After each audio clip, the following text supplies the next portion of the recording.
If you want to watch every episode of the Stop and Go F1 Retro Review of 1981 right now, you can do so by becoming a Mansell Mustache member.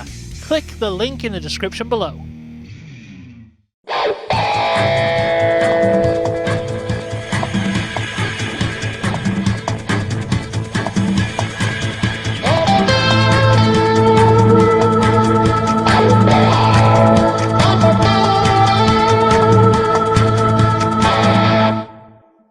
Prince Charming by Adam and the Ants is still the UK #1. The biggest film in the world is Chariots of Fire. And in the news this week, Ric Flair has beaten the American Dream Dusty Rhodes to become the World Heavyweight Champion. That'll never work. And anyway, it's time for the Canadian Grand Prix of 1981! And it's a wet one. But before we get to the race itself, there is some news circulating the paddock this week as Alan Jones, the 1980 Formula 1 World Champion, has announced his retirement, meaning that the next race at Caesars Palace will be his final one. But as one door closes, another one opens, and there is speculation around the McLaren team as rumours have started to come out that former two-time Formula 1 World Champion Niki Lauda has been spotted testing the McLaren car at Donington Park, with rumours of him coming back to Formula 1. But if Niki Lauda was to come back to Formula 1 and with the McLaren team, that does leave McLaren with an incredibly difficult choice because they will have to drop one of their two drivers. So they would have to either drop John Watson, who took a brilliant win earlier this year at the British Grand Prix, or they would have to drop the amazing Andrea De Cesaris. So a very, very difficult choice coming for Ron Dennis on who they want to replace with two-time Formula 1 World Champion Niki Lauda. But back to this race itself, and for the first time since the Spanish Grand Prix, we'll find I'm gonna sneeze. Oh, God. But back to this actual race itself, and for the first time since the Spanish Grand Prix, we will not find any Renaults on the front row. Instead, we find our championship protagonists. Nelson Piquet is second in the championship by just 3 points, but he starts this race from pole position. Alongside him is championship leader Carlos Reutemann. Alan Jones is third, then we have Prost in fourth. Incredibly, it's Nigel Mansell in fifth, only the second time in his career that he starts in the top 5. It's go, and Alan Jones is coming through. He's right behind Reutemann. Reutemann's leading into the first corner, and Jones and Reutemann are ahead of Piquet, and right up alongside them is Nigel Mansell in the Lotus. And then a great ball of spray surging round the circuit. It must be absolute hell for the cars behind the leader, which is now Alan Jones, followed by Piquet, followed by Reutemann. Then there is Alain Prost, and then the midfield men going through, and that's Pironi. Pironi's lost it, and off the course goes Arnoux, and slam, bang, into the Armco goes the unfortunate René Arnoux, out of yet another Grand Prix in his turbocharged Renault, almost before the race had started. Bitter luck, but it's Alan Jones leading on lap 1. Piquet second. There is Reutemann in third position, Prost fourth, and De Angelis is in fifth position. And there is Didier Pironi and Riccardo Patrese last as Reutemann goes through. Prost, De Angelis, Rebaque, Mansell, Lafitte, John Watson. And this looks like a replay. Yes, it's a replay. Let's see what happened to René Arnoux. Watch Pironi. He's been nudged. He's lost it. Arnoux could not possibly avoid him. John Watson goes through in the background. Arnoux splashes off the circuit, slams into the Armco, and already his race is run. And he's trudging back to the pits as Alan Jones leads. Now, as I said, this is Alan Jones' penultimate race of his career, and he comes into it carrying quite a serious injury as we hand over to Murray Walker to explain. And Alan Jones, by the way, is still driving with a broken little finger on his right hand after a traffic altercation before the Italian Grand Prix, which he had in Monza. Bit of a punch-up between him and two drivers about who was entitled to have taken the corner. And it's Patrick Tambay. That's Tambay off, the man who was in 8th position, and he will have lost several places. Yes, look at them going through. So Patrick Tambay must be down to about 12th position as he rejoins the circuit. And you can see, therefore, how slippery it is. And it's not all plain sailing for Alan Jones here, as Piquet has started again. Spray from his front wheels won't be hitting his visor, but Nelson Piquet is in fact just driving along in a solid ball of spray, and he's out of it. Nelson Piquet's out of it and he's through. Incredible, beautiful manoeuvre. Nelson Piquet takes the lead. Alan Jones is dropping back then, and now Prost is through, out of our sight. Prost is through into second position, and he's alongside Piquet. He's challenging for the lead. In a couple of 100 yards, Alain Prost has gone from third to second, and now he's in the lead, and Jones is back to third, and Lafitte is fourth. He's third. Well, what an amazing, just a few 100 yards. Alan Jones has gone down from first to fourth. Prost has gone from third to first. Piquet is still second, having held the lead, and Jacques Lafitte has moved past Alan Jones, is in third position, and the Australian world champion is now fourth, and there is number 4, Michele Alboreto, the Italian in the Tyrrell, who stopped, and Patrick Tambay is out. Well, 2 or 3 minutes of incredible incident. So Piquet there went from second to first to second to third, but at least he is still in the top 3 and on for a podium finish. And now Villeneuve is right up with Nelson Piquet, and he's through. Is he? Is he? Watch the turbo. This is where the power will go down. And Villeneuve, with the psychological charge of the whole of Canada behind him, the French-Canadian goes through and passes Nelson Piquet and is therefore up into third position. As we look now at the front of the race, it's time to focus on Jacques Lafitte. He won in Austria and has been on the podium 6 times this year.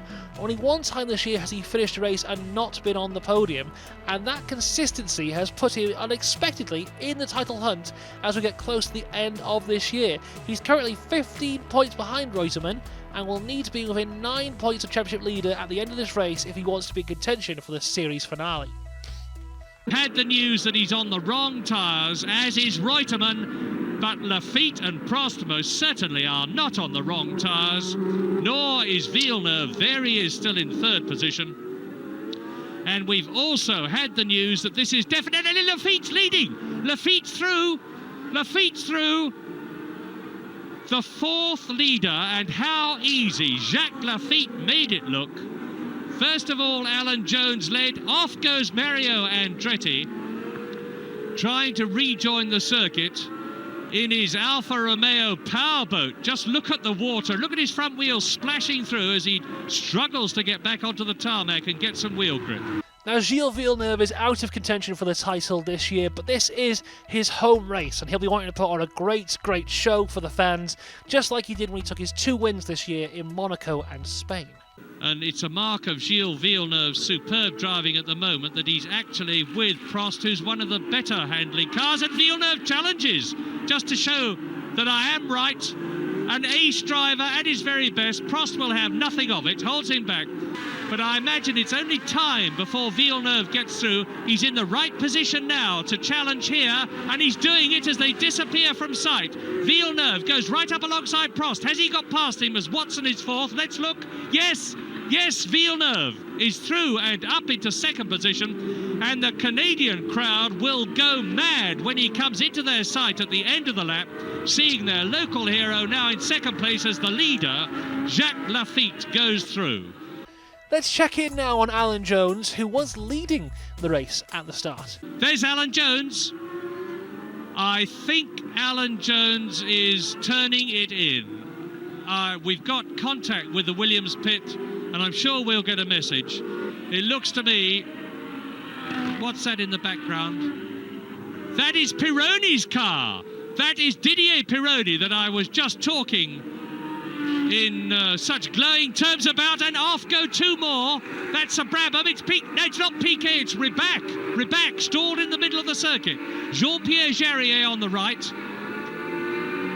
Well, if drivers of their skill and ability, and particularly Jean-Pierre Jarier, can get into a fix like that, it must be absolutely like a skating rink. So let's recap in all that action all of a sudden. Alan Jones out of the race because we have now had a message. There's Villeneuve going through, chased by Watson. second and third as Hector Rybak rejoins. We've had the news that the world champion Alan Jones has run his last race in Canada because he is retiring because of the appalling conditions and the fact that he had dropped right down to virtually last place and had not got a hope of fighting his way up into the points. So with Didier Pironi out now, the Ferrari hopes lie solely with hometown boy Gilles Villeneuve. 7th place man, Elio De Angelis, and spins! The camera went with Watson. We missed the spin, and look at his front aerofoil. Gilles Villeneuve managed to keep the engine running. Incredibly quick reflexes. He must have dipped the clutch instantaneously to keep the engine running. But now he's got a compound problem. The problem of, first of all, controlling the Ferrari under the conditions which are bad enough anyway, and then compounding that, the fact that he is now losing downforce, aerodynamic downforce, with the whole of the near side of his front aerofoil crushed. Now, a dry line has started to appear here on the track, but you would need a truly brave driver to switch from the wet to the dry tyres. A driver who has true courage, a driver who embodies fearlessness, a driver with testicles the size of boulders. Feet goes through, and Nigel Mansell in the pits after a very good drive. Nigel Mansell well up in the points earlier on in the race, and he's come in to have slick tyres fitted, would you believe? Well, that seems an incredible decision to me. The Lotus team have obviously decided that the circuit is now dry enough to risk putting Nigel Mansell on slick tyres. Wow! What a hero Nigel Mansell truly is. A man who embodies the blitz spirit that made this country so great. A man who will look you in the eye and say, no, I will take the alternative route and I will win! Oh, it was a wrong decision. Nigel Mansell has spun off, and now look at his tyres very closely. You can see there's no tread pattern on them at all. His engine is running. Hear it blipping in the background, and as he drops the clutch, there's no traction at all.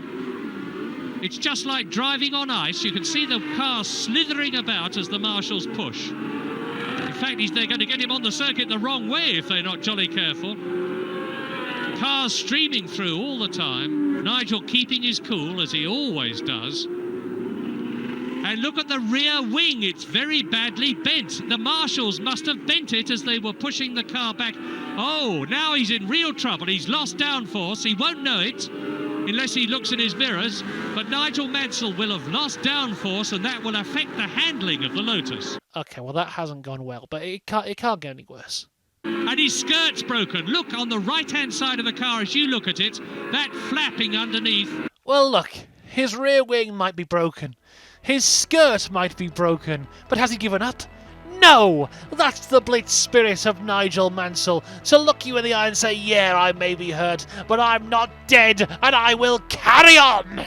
And there's Alain Prost coming up to lap him, the 4th place man, and he's hit him! Alain Prost in 4th position hits Nigel Mansell.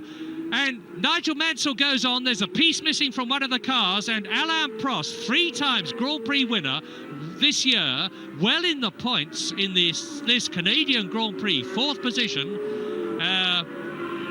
3 points, and he's out, furious. Oh, he must be absolutely livid, Alain Prost, because that was certainly not his fault. Nigel Mansell out of the car. Looks as though he's got... let's have a look and see what happened. Nigel Mansell driving along. He moves to the left. Prost cannot possibly avoid him. Tries to.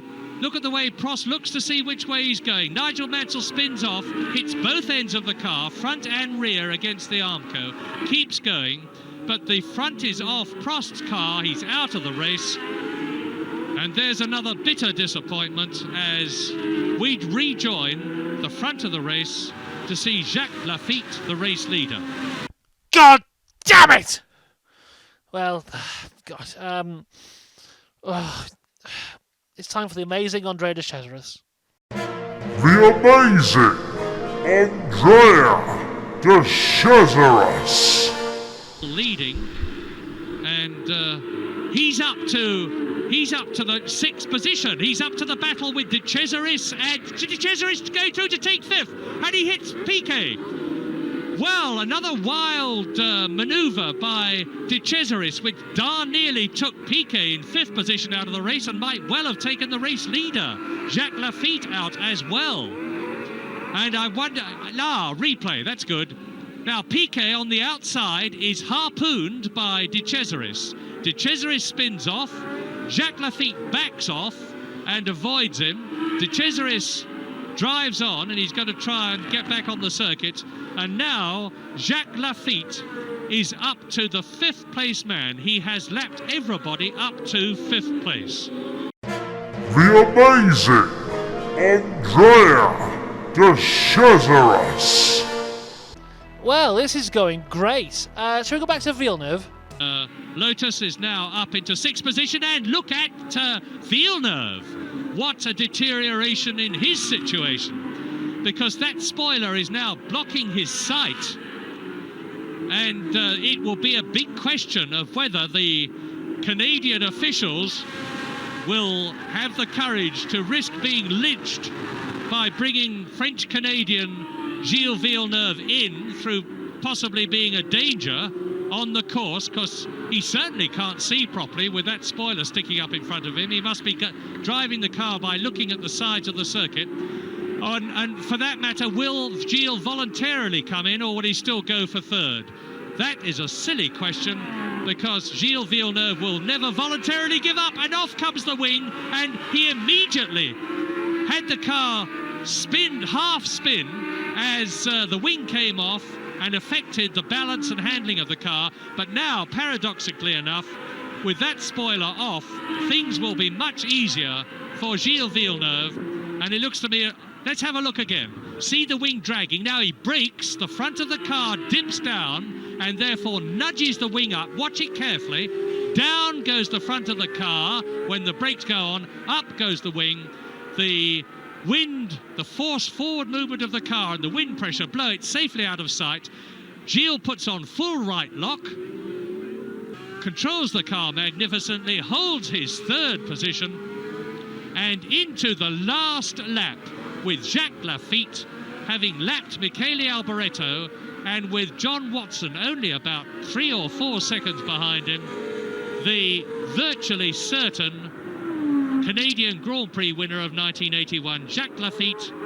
And as we cross the line, Jacques Lafitte wins and moves within 6 points of the championship leader, which means he can still become world champion as we go into the final race. John Watson is 2nd. Gilles Villeneuve stays on track despite no front wing and gets 3rd place in his home race.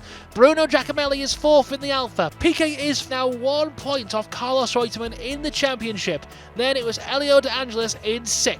But despite Reutemann finishing 10th and Alan Jones not finishing the race, it is now mathematically impossible for any team to get close to Williams in the Constructors' Championships, which means they are the Constructors' Champion of 1981. Next time out, it is our championship finale at Caesar's Palace, where the world champion will be crowned. It is Reutemann versus Piquet versus Jacques Lafitte. We'll see you there. And there, Jacques Lafitte taking the Marseillaise, and that wonderful smile of his.